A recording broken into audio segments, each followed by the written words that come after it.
Sir, शेतकरी कर्जमाफीचा दुसरा हप्ता वितरित झालेला आहे।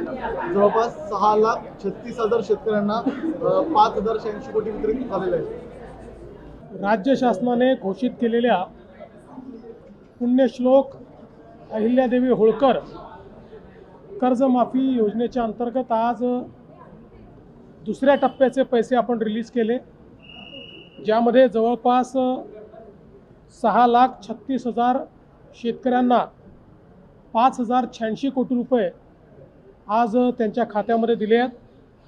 2 टप्पे मिळून 12,56,000 शेतकऱ्यांना आता कर्जमाफी मिळाली आहे आणि 10,115 कोटी रुपये हे शेतकऱ्यांच्या खात्यामध्ये गेले आहेत। सगळी प्रक्रिया नीट चाललेली आहे आणि मला विश्वास आहे की जे पात्र शेतकरी आहेत यापैकी प्रत्येक शेतकऱ्याचं नीट KYC होऊन त्यांच्या खात्यामध्ये पैसे जातील। ही प्रक्रिया आम्ही पूर्ण करू। ती पूर्ण केल्यानंतर मग ज्यांनी नियमित कर्ज भरलेलं आहे त्या शेतकऱ्यांच्या खात्यामध्येही 50,000 रुपये जे आम्ही घोषित केले आहेत ते त्यांच्या खात्यामध्ये देऊ।